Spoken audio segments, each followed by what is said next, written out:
Hi, Mystery Recapped here. Today, I'm going to explain a sci-fi comedy movie called The One. Spoilers ahead. Watch out and take care. In the not-so-distant future, human society has been divided into two parts, one which is inhabited by the rich and the other one by the poor. The rich people, who live a lavish and comfortable lifestyle, stay above the line, whereas the not-so-fortunate and working-class people live on the other side of it. The line is a real barrier that was created by the government to separate the two sets of people. At the start of the movie, we are shown an aerial shot of the society that has been divided into two parts. On the left side, we have a futuristic-looking city, whereas the right side represents a dilapidated and crowded area where people struggle to put food on their table every day. After this, we are shown the line, which acts as a border between the two parts. Like any other international border, the line is heavily guarded with armed personnel and strict security. If one passes the security checks, they are free to roam around on the other side of the border. A man named Stu is then seen crossing the line and moving to the city area, where he uses his AI device to know about the time. After getting to know that he's late, he starts running and soon reaches a fancy restaurant. There, a couple is complaining about how the other side of the line is scary and unsafe to live in. Soon, Stu approaches his friend, who recently got engaged with a man. After the introductions, Stu starts chugging his favorite beer, which his friends find weird. Turns out that Stu was born below the line and lived there until he was 18. His family moved to the other side when his mother made a famous app and got rich from it. We also get to know that the people above the line are assigned dates right from their birth, but the people on the other side have to find their own dates. Hence, Stu is yet to find a girlfriend. He also fears that he will die alone. Join the club, Stu. As the group is talking, they are approached by a stranger who confirms that he was eavesdropping on their conversation. He then mentions a dating site called The One That's the One, which guarantees to find the perfect match for someone. In fact, he met his wife through the same site and has been living happily ever since. After this, the strange man opens his tablet and starts showing the company's advertisement. In the ad, a man gives a brief introduction about the company. He says that at Najari Labs, Dr. Najari uses a combination of specifically picked questions and DNA tests to provide the perfect partner, aka the one that's the one, for an interested candidate. Following this, he starts dancing in a weird manner, which is longer than the actual advertisement itself. Gotta get the video to that 10-minute mark for YouTube. In the next scene, Stu is at Najari Labs, where he is staring at the same creepy dance on the screen. Just then, he is approached by that same man, but when asked about the commercial, he responds that he has no idea of it. This confuses Stu, but he decides to ignore it. After this, Stu is taken inside the lab, where he is hooked onto some wires and prepped for interrogation.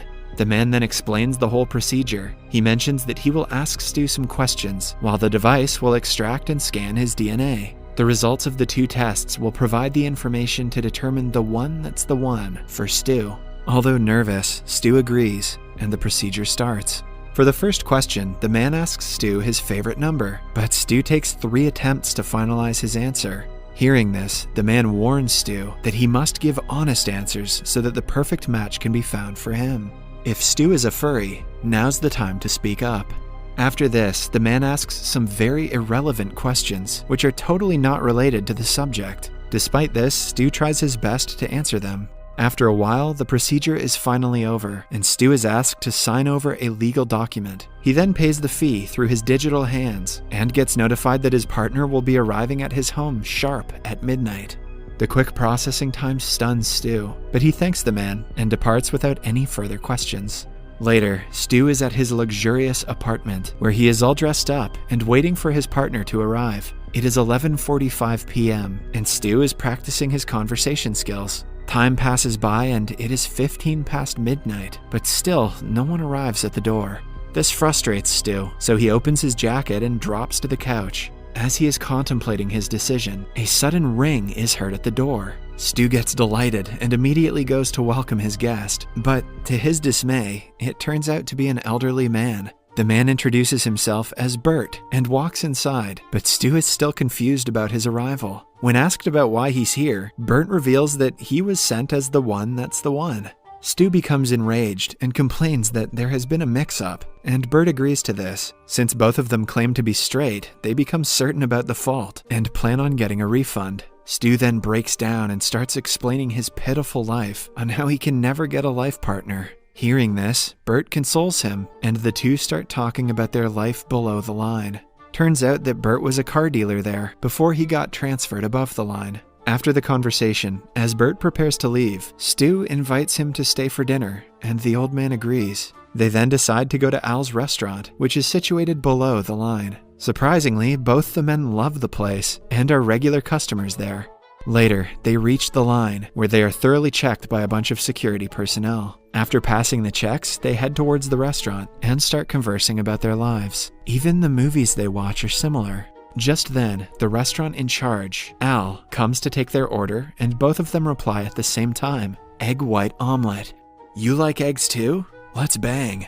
Furthermore, both of them like the yolks separated and on the side. Here we get to know that the men have a lot of uncanny similarities between them. After finishing their dinner, they greet each other and head separate directions. The next day, Stu goes to Najari Labs and starts calling out for the man. When no one responds, he enters a room and finds Dr. Najari sleeping. Suddenly, Bert approaches from behind, and this startles Stu, causing him to scream. Bert also gets frightened, and he too starts screaming at the top of his voice. The noise awakens Dr. Najari, and unsurprisingly, he starts screaming as well. When the duo ask Dr. Najari for an explanation, he simply rushes inside a vacuum tube and teleports away. As a result, Bert and Stu are left alone, and they eventually decide to go out and have grilled cheese. In a drastic turn of events, the duo end up having a romance, and after this, they start spending quality time with each other. They are deeply in love, and it seems like they are a match made in heaven.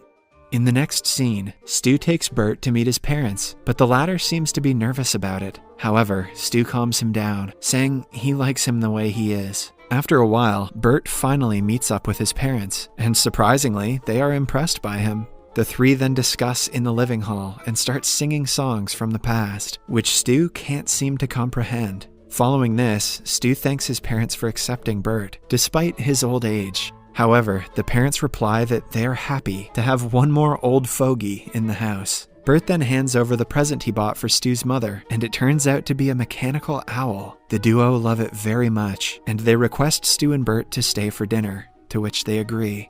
Now it's time for Stu to meet up with Bert's family, which consists of his 2 children. Stu is nervous about the meeting, but Bert assures him that it will be less daunting than meeting his parents. Soon, they enter the house, and Stu is approached by Bert's children, Plisa and Bouge. Plisa is excited about meeting Stu, and she even compliments his good looks. However, Bouge declines Stu's handshake and storms to the backyard. "First my dad named me Bouge, now this?" Seeing this, Stu decides to confront Bouge and talk about his problem. In the backyard, Stu introduces himself as Bouge rides up on a small pony. Stu tries his best to strike up a conversation, but Bouge seems uninterested in it. Hence, he picks up a safe ball and asks Bouge to play with him. The latter hesitates at first, but after a lot of convincing, he agrees. While they are playing, Bouge starts opening up about his past and how he misses his deceased mother. Hearing this, Stu comes up with a motivational speech and eventually manages to win Bouge over.